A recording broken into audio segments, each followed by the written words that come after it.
복음 앞에 내 영혼 서네. 주님 만난 그때 나 다시 돌아가 주님께 예배 드리며 다시 십자가의 길을 걸으리. 목회자 생각 288번째. 전쟁의 시대 속에서 조급해하지 말고 주님을 기다리기. 2026년 4월 12일. 우리는 살아가면서 이해하기 어려운 현실을 마주할 때가 있습니다. 특히 국제정세나 전쟁과 같은 큰 사건을 볼 때 무엇이 옳고 그른지, 누가 이기고 지는지가 우리의 마음을 흔듭니다. 시편 37편 역시 비슷한 질문에서 출발합니다. 왜 악인이 형통한가? 라는 물음 앞에서 하나님 우리에게 놀라운 답을 주십니다. 그것은 조급해하지 말고 여호와를 기다리라는 것입니다. 오늘날 세계 곳곳의 갈등 속에서 예를 들어 미국과 이스라엘에 의한 이란과 같은 전쟁을 바라볼 때도 우리는 쉽게 한쪽의 강함과 다른 쪽의 약함을 비교하면서 판단하려 합니다. 군사력, 경제력, 국제적 영향력만 놓고 보면 차이가 존재합니다. 그리고 그 차이는 때로 한쪽이 훨씬 유리해 보이게 만듭니다. 그러나 시편 36편은 그러한 겉모습이 결코 최종적인 판단 기준이 될 수 없다고 말합니다. 눈에 보이는 힘의 크기가 아니라 하나님 앞에서의 마지막이 중요하기 때문입니다. 인간의 역사는 힘의 논리로 움직이는 것처럼 보이지만 성경은 그것조차도 하나님의 섭리 아래 있음을 분명히 증거합니다. 첫째로 우리는 눈에 보이는 형통 때문에 조급해하지 말아야 합니다. 시편 기자는 다윗은 악을 행하는 자들 때문에 불평하지 말라고 분명히 말합니다. 강한 나라가 더 강해지고 힘 있는 자가 더 많은 영향을 행사하는 것처럼 보일 때 우리의 마음은 쉽게 흔들립니다. 심지어 정의가 무너진 것처럼 느껴질 때도 있습니다. 그러나 성경은 그것이 전부가 아니라고 말합니다. 그것은 잠시 피어올랐다가 사라진 풀과 같습니다. 지금은 푸르고 강해 보여도 때가 되면 반드시 시들어 버립니다. 개혁주의 신앙은 하나님의 절대적인 주권을 강조합니다. 모든 역사는 하나님 손 안에 있으며 그분의 허락 없이 일어나는 일은 없습니다. 우리가 이해하지 못하는 순간에도 하나님은 여전히 통치하고 계시며 결코 실수하지 않으십니다. 그러므로 우리는 눈앞의 상황에 마음을 빼앗기기보다 하나님이 이루실 최종적인 결말을 바라보는 믿음을 가져야 합니다. 믿음은 보이는 것을 해석하는 능력이 아니라 보이지 않는 하나님의 손길을 신뢰하는 태도입니다. 둘째로 우리는 여호와를 신뢰하며 기다리는 삶을 선택해야 합니다. 시편 30편은 반복해서 여호와를 의뢰해라, 그에게 맡겨라, 잠잠히 기다려라 고면합니다. 이는 아무것도 하지 말라는 뜻이 아니라 하나님을 신뢰하는 적극적인 믿음의 자세를 말합니다. 기다림은 가장 어려운 순종 중에 하나지만 하나님은 이를 통해 우리의 믿음을 연단하시고 시선을 하나님께로 옮기십니다. 개혁주의 관점에서 우리의 삶은 하나님의 은혜로 시작되어 하나님의 붙드심으로 완성됩니다. 스스로 세상을 통제할 수 없지만 하나님께 맡길 수는 있습니다. 의인은 어떤 상황에서도 조급함 대신 신뢰를, 불안 대신 기다림을 선택하며 이 기다림은 하나님을 향한 신뢰의 고백입니다. 우리의 삶에 적용을 해보면 우리는 자주 비교하며 조급해합니다. 그러나 30편은 분명히 말합니다. 너의 길을 여호와께 맡겨라. 하나님께서 우리의 걸음을 붙드시며 넘어질 때에도 완전히 무너지지 않도록 지키십니다. 그러므로 우리는 결과를 앞당기려 애쓰기보다 하나님을 신뢰하며 오늘 주어진 자리에 성실하게 순종해야 합니다. 맺으며 우리가 기억해야 할 한 가지는 이것입니다.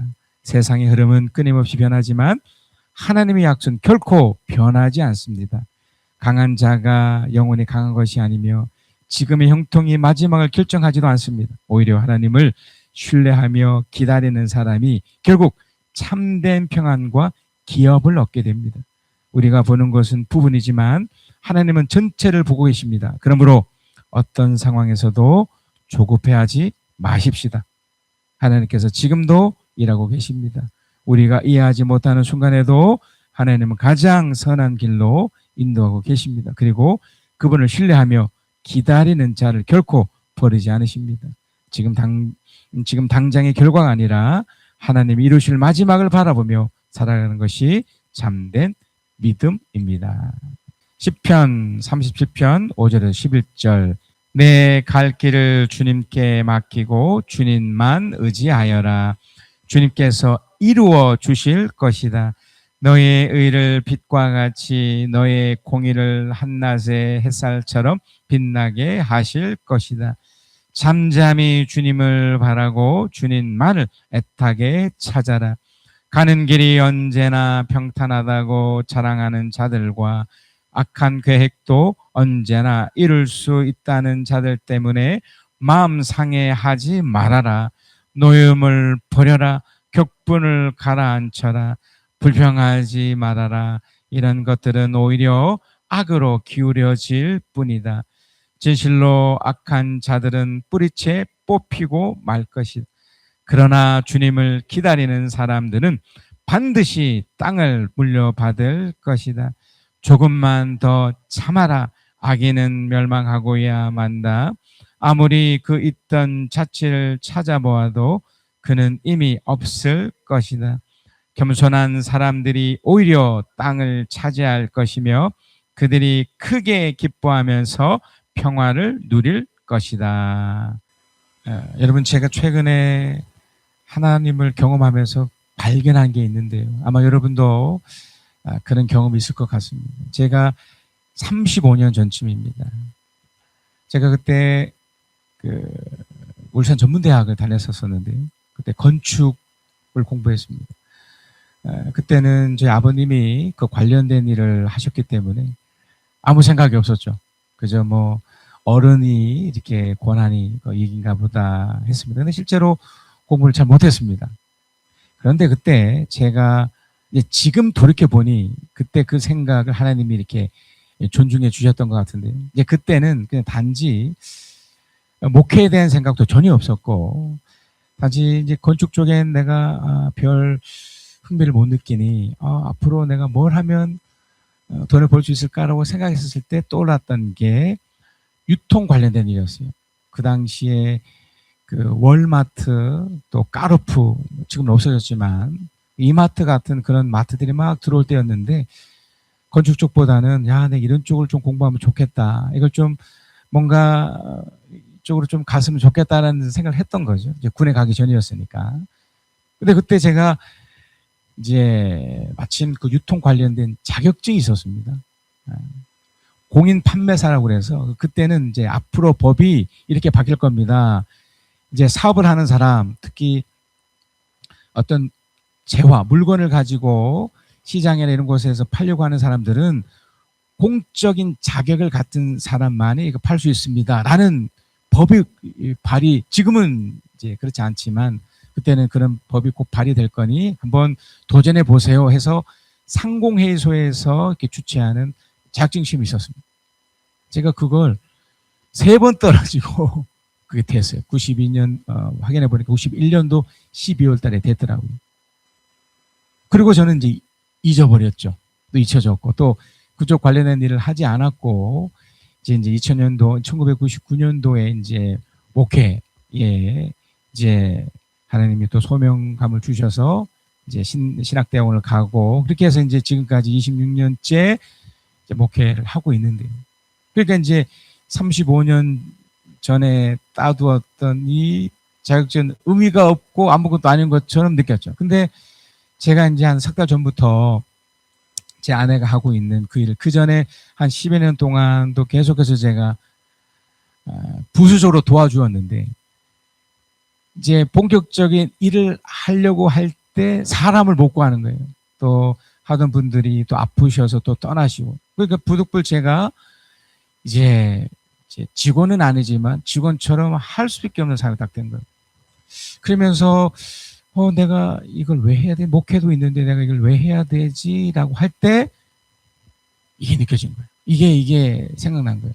이게 발견한 거예요. 뭐냐면 하나님이 바로 아무것도 아닐 수 있지만 이 유통 관련된 아내가 하는 일이지만 내가 이 일을 들어가면서 하나님은 35년 전에 이걸 하기 위해 나의 이걸 준비시키셨구나라는 생각이 확 드는 거예요. 그래서 제가 하나님 은혜에 대한 감동이 제 속에 생겼던 거예요. 와, 여러분은 어떨지 모르겠지만 저에겐 굉장한 큰 발견이었어요. 그래서 제가 35년 전에, 그러니까 한 번도 그때 뭐 자격증이 뭐 필요 없었어요. 쓰지 않았으니까. 그래서 상공회의소에 제가 의뢰를 해보니까 그걸 다시 이렇게 회복할 수 있다고 그러더라고요. 그래서 그걸 뽑았습니다. 연락을 해서 자격증 사본을 복사를 해가지고 제 사무실에 걸어놨어요. 왜 별거 아닐 것처럼 보이지만 저는 그걸 보면서 하나님의 오랜 동안 나를 준비시키셨구나라는 생각이 듭니다. 별거 아닌 일일 수 있지만 그때 35년 전에 그 젊을 때 그냥 툭 했던 그 작은 생각을 이렇게 하면 돈 벌지 않을까라고 했던 그런 생각을 주님이 기억하셔서 주님이 기다려주셨다는 이때쯤 떠올리게 하셔서 그걸 써먹게 하시는 걸 제가 경험했던 겁니다. 여러분, 내 과거 속에 또 지금 있기까지 또 지금도 마찬가지지만 여러분 작지만 어떤 비전이 있으신가요? 어떤 꿈이 있으신가요? 그래서 다 잊혀졌다고 생각하셨나요? 다 없었다고 생각하셨나요? 그런데 막상 여러분 살아보면서 여기까지 딱 왔을 때 딱 뚜껑 열어보니 그때의 작은 생각들, 그때 아무것도 아닌 것들이 지금 엄청나게 이루어져 있다는 것을 여러분 발견하실 거예요. 그리고 또 지금 내가 이 나이에 또 이거 뭐 할 수 있을까라고 하는 그런 생각마저도 시간이 흘러 하나님께서 그 생각을 기다리게 하셨다가 어느 때쯤은 쓰게 하실 수 있습니다. 그 대표적인 사람이 바로 모세 아닙니까? 40세쯤 그 엄청난 걸 누리다가 이걸 포기했죠. 그런데 하나님이 그 놀라운 리더십과 그것을 무려 40년을 준비시켜서 40년 후쯤에 기다리게 하신 후에 무려 80세 나이 때 그리고 무려 40년 동안 쓸 수 있도록 배려하셨습니다. 여러분, 하나님은 여러분으로 하여금 신앙의 가장 중요한 요소인 바로 이 기다림을 훈련시키고 계십니다. 왜냐하면 이게 너무나 중요하기 때문에 그렇습니다. 처음에 시작할 때는 그냥 뭣도 모르고 시작을 합니다. 그것이 하나님부터 받은 소명이든 아니면 내가 그저 이거 하면 좋겠다라고 하는 생각이든 어떤 시작을 해요. 근데 시간이 흐르고 또 여러 가지 또 상황이 부딪히면 포기하죠. 잊어버리죠. 내가 이제 이 나이 먹고서 이제 뭐 내가 이렇게 돼버렸는데 그런데 하나님은 일하고 있었다는 거예요. 바로 그 기다림이 우리에게 너무 중요합니다. 자, 그런데 먼저 오늘 첫 번째 한번 우리가 생각해 봐야 될 게 뭐냐면 우리가 왜 기다리지 못할까? 그 오랜 시간이 또 필요한 거지만 처음에 그렇게 여러분의 10대 때, 여러분 20대 때 뭐 사회적 상황이 어떻든 간에 여러분이 꿈꾸었던 그런 것들이 왜 시간이 지나면서 다 잊혀졌고 왜 결국 아무것도 아닌 것처럼 여겨졌을까? 결국 왜 기다리지 못했을까요? 시편 37편 1절에서 2절이에요. 다윗은요, 똑같은 우리와 비슷한 경험을 합니다. 그도 역시 이제 지금의 세상 말로 치면 흙수저였단 말이에요. 그가 결국 사울의 그 가문 속에 들어가긴 하지만 그 전까지 골리앗을 이기기 전까지는 그냥 평범했습니다. 아니요, 평범을 떠나 그냥 일반 서민처럼 살았던. 그러니까 꿈이 있어도 어떤 비전이 있어도 그저 이제 툭 생각하는, 제가 35년에 생각했던 뭐 이거 하면 돈 벌겠지 라는 정도였다는 거예요.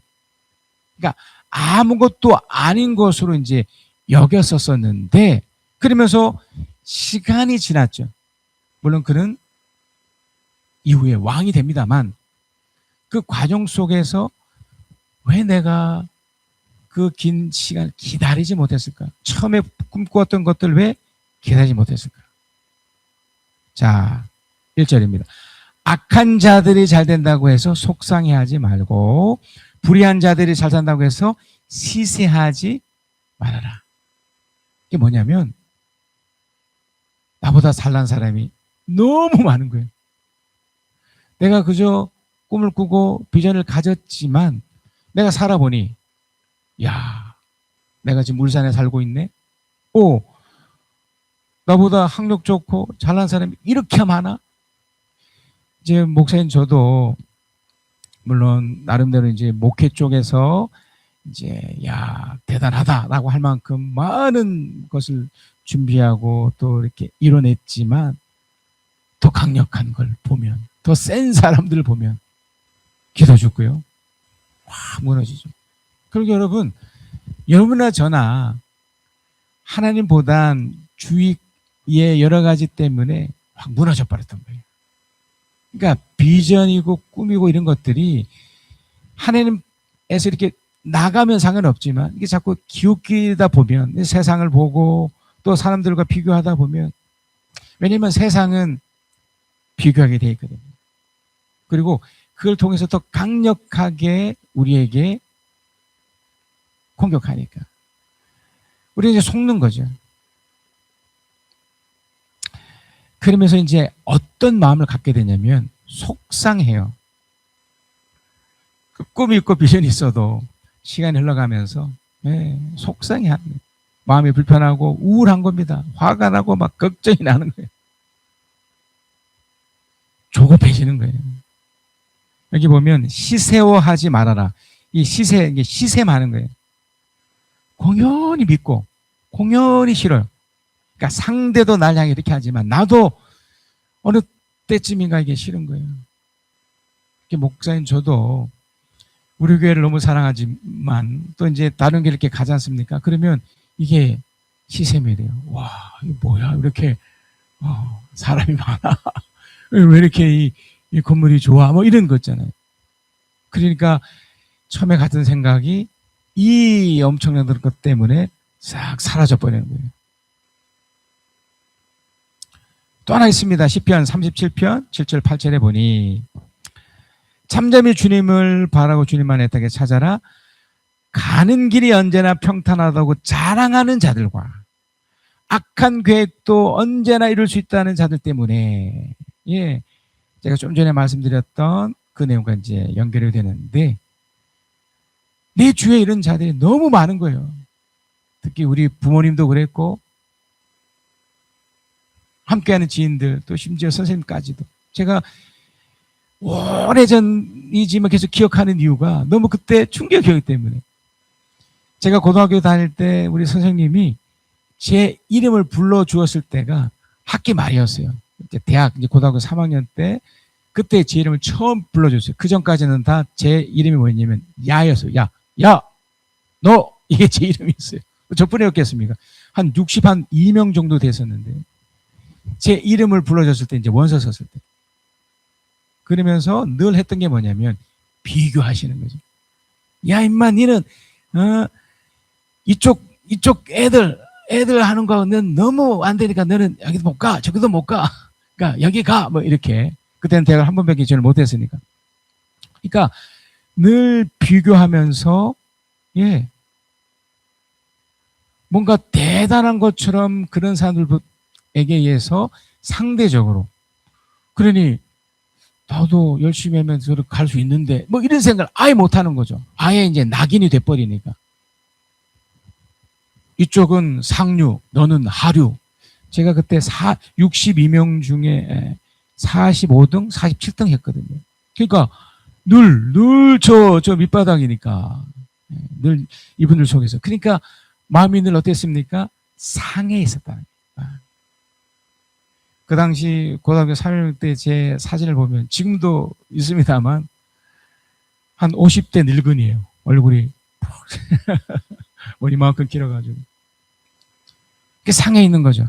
그러니까 이런 것들이 나를 더 이렇게 못나지게 만드는 거예요.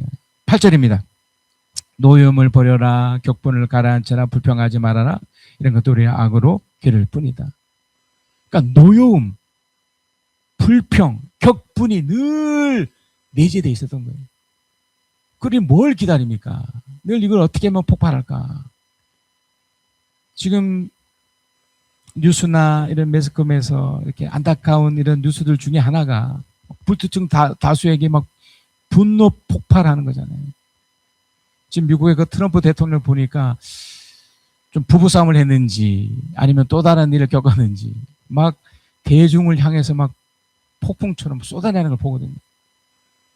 노여운 거예요. 막 격분하는 거예요. 불평하는 거예요. 여기서 불평이 가장 무서운 표현인데 마음에 들지 않아 못마땅하게 생각하는 거예요. 그런데다가 이것이 병들어서 편안하지 못하는 괴로움을 표출하는 것이 불평이래요. 이게 무서운 거잖아요.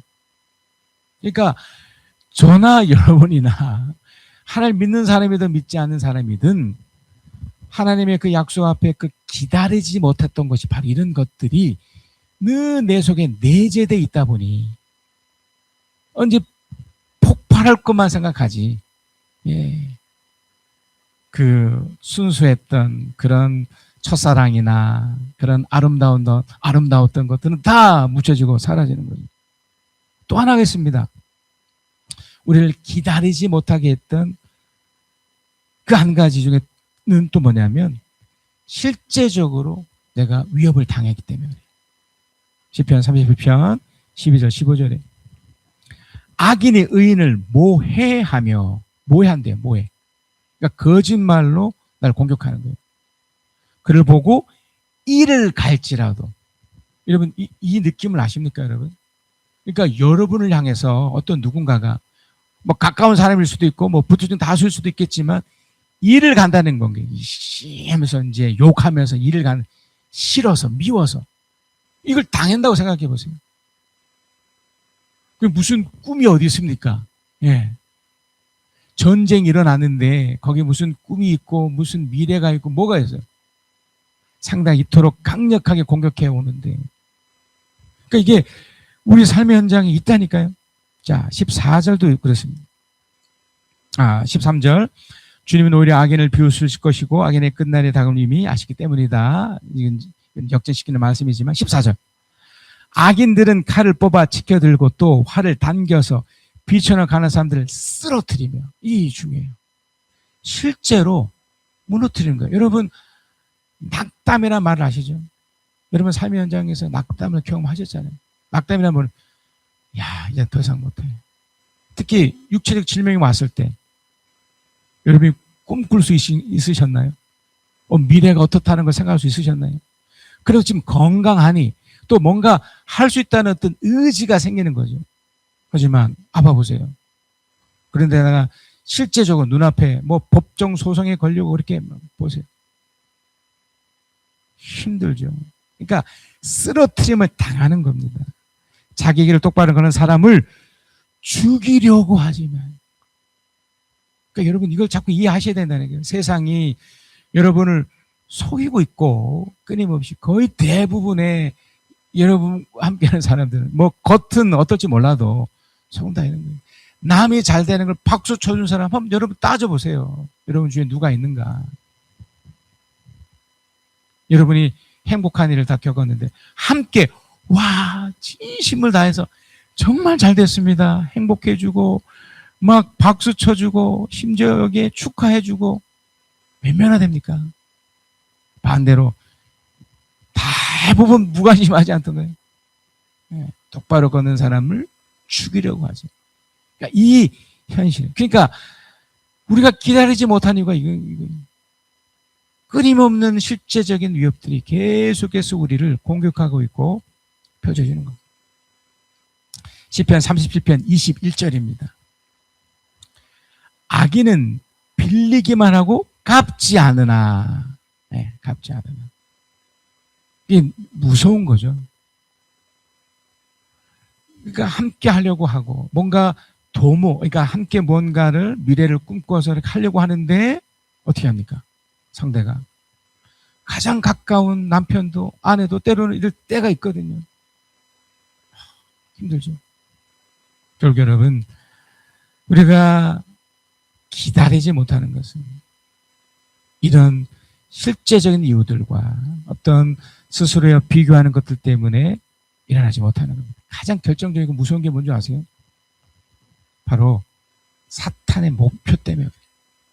그러니까 눈에 보이지 않는 세력, 또 그것에 의해서 또 조종받는 대부분의 악한 사람들의 목표가 뭐냐면 무너뜨리는 거예요. 특별히 신앙을 가진 사람들. 하나님 필요 없어. 신앙 필요 없어. 이 세상은 그저 끝나는 거야. 인생 뭐 있어? 또 반대로 하죠. 인생 뭐 있어? 마음껏 네 가진 거 막 써버리고 뭐 한번 뿌린 인생 뭐 끝나면 끝나는 거 아니겠어? 이렇게 막 치부하는 거죠. 결국 망치게 하는 겁니다. 그래서 시편 37편 32절에 보면 이렇게 표현됩니다. 악인이 의인을 엿보고 그를 뭐라고 그럽니까? 죽일 기회를 노린다고 그랬어요. 물론 여기는 이제 노리지만 하고 이제 하나님의 반전이 있지만 일단 그것이 목표예요.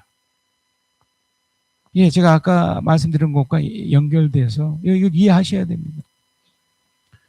겉으로 화려한 세상이고 마음껏 물론 이 배후에는 우리 주님이 있으셔서 다 조절해 주시지만 어찌됐든 사탄은 우리를 노리고 있는 거예요. 여러분의 그런 미래와 그 모든 과정을 무너뜨리려고 때로는 육체적으로 공격을 할 거고요.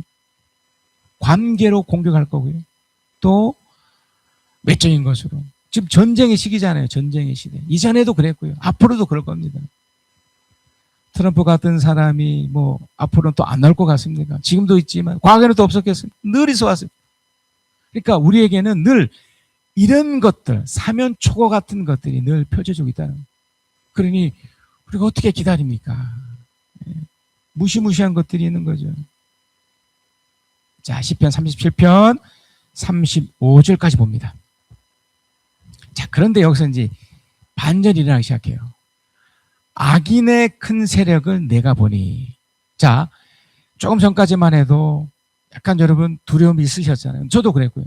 근데 내가 보니 그러면서 본 고장에서 자란 나무가 그 무성한 잎을 뽐내듯 하지만, 그죠? 사실 앞에 구조들도 다 이제 반어법이에요. 하지만, 자, 36절. 한순간이 지나고 다시 보니, 지나고 다시 보니. 37절에 보면, 36절. 한순간이 지나고 다시 보니. 이게 이제 우리에게는 전환점이에요. 그러니까 여러분과 제가 하나님을 기다리는 그 과정 속에서 분명 그런 안타까운 현실이 있었지만 내가 이제는 주님 앞에서 다시 보니 어떤 것을 확인하게 되냐면 야, 결국 이거 아무것도 아니네. 내가 지금 기다리지 못할 이유가 없잖아. 속았네. 이걸 발견하셔야 돼요. 이 전환되는 요 부분을 다시 보니가 중요한 거예요. 한순간이 지나고 다시 보니 흔적조차 사라져 아무리 찾아도 그 모습을 찾아볼 길 없더라. 그러니까 악한 것이 그저 위험만 했을 뿐 아무것도 없다. 아주 좋은 예가 그겁니다. 여러분 무시무시한 사냥개가요 막 달려들 그대로 보면 너무 무섭죠. 그 사냥개인데 입이 쩍 벌리면서 막 멍멍거리면서 막 달려드는데 다시 보니까 뭘 보게 되냐면 그게 끈에 묶여 있는 거예요. 그러니까 올 수 있는 것이 딱 한 개가 있더라는 거죠. 이걸 발견하면 놀래다가도 아무렇지 않은 거죠. 취소라. 끝이에요. 그래서 여러분 이제 반전이 숨겨 있습니다. 진짜 여러분 발견하실 게 이겁니다.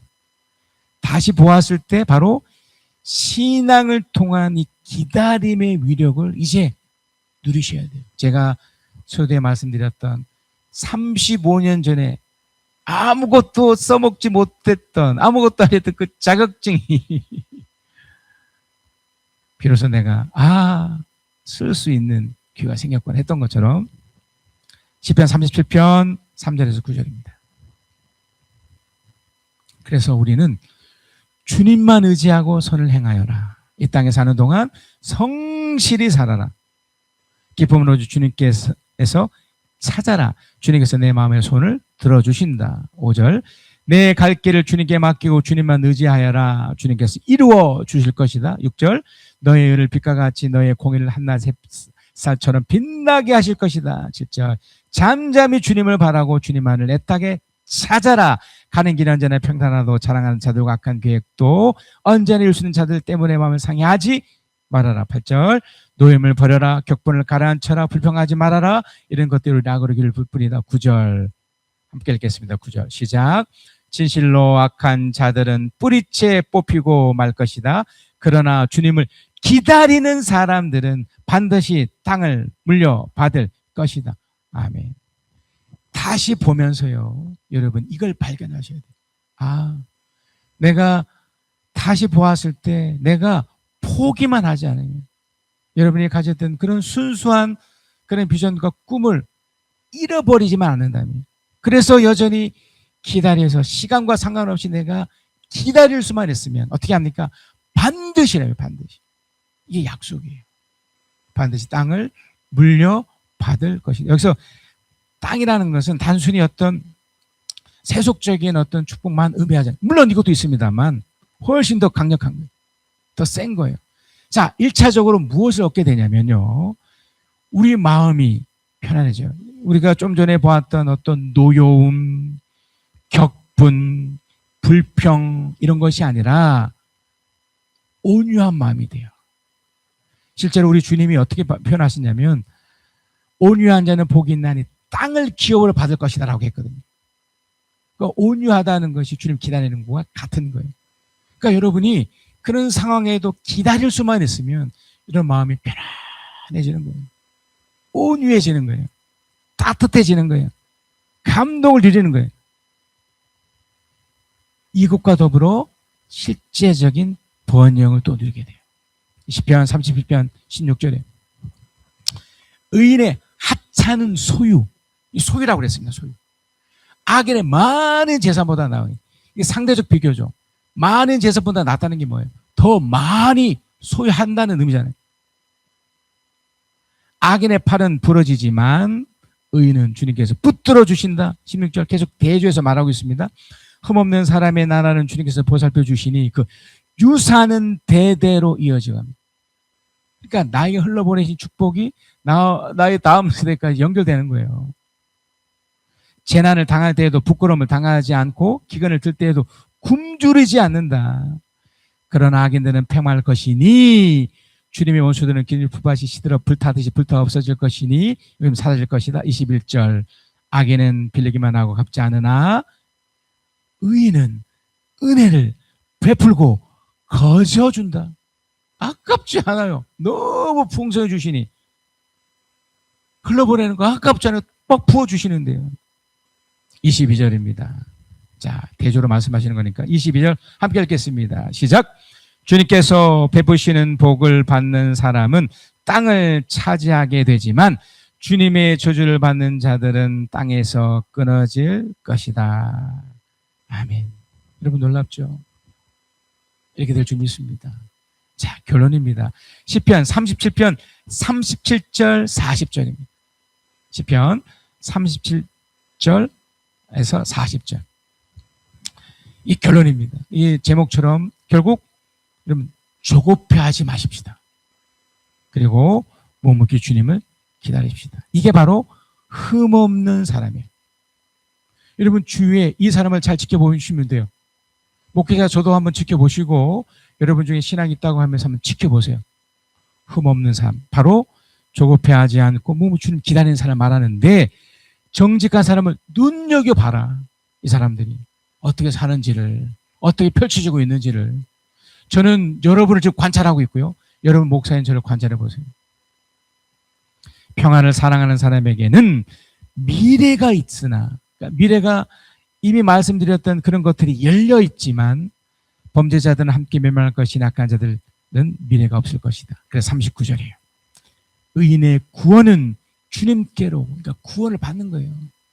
죽어서 천국 가는 것만 구원이 아니라 이 땅 가운데서 조급해하지 않고 묵묵히 기다리는 사람에게 실제적인 구원을 얻게 되고 재난을 혹 받을 때에도 그들의 피난처가 되신다. 우리 40절입니다. 함께 읽겠습니다. 결론적으로 시작. 주님이 그들을 도우셔서 구원하여 주신다.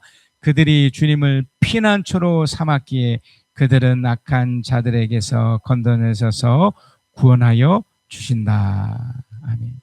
아무것도 안 한다는 의미 압니다. 그런 안타까운 상황 속에서도 주님만 늘 기다리면서 기대하면서 더 성실하고 적극적으로 이룰 걸 기대하며 살아가는 태도를 말합니다. 결단합시다. 나는 흔들리는 현실 속에서도 눈에 보이는 상황이 아니라 하나님을 피난처로 삼고 조급함을 버리고 끝까지 주님을 기다리는 삶을 선택하겠습니다.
기르시는 양이라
말씀 의지하여 깊은 곳에 금을 던져 오늘 그가 놀라우리를 이루시는 것 보라. 주의 말씀 의지하여 믿음으로 금을 던져 믿는 자에게 능치 못함 없네. 나의 가장 낮은 마음 주님께서 기뻐하신 작은 일에 큰 기쁨을 느끼게 하시는도다. 내가 지쳐 무력할 때 주님 내게 힘이 되신 아름다운 하늘나라 내 맘에 주시는도다. 우리에게 축복하신 하나님 사랑 낮은 자를 높여주시고 아름다운 하늘나라 허락하시고 내 모든 것 예비하시네. 찬양함의 기쁨 감사함의 평안을 간구함의 하나님 알도록 하셨네. 찬양함의 기쁨 감사함의 평안을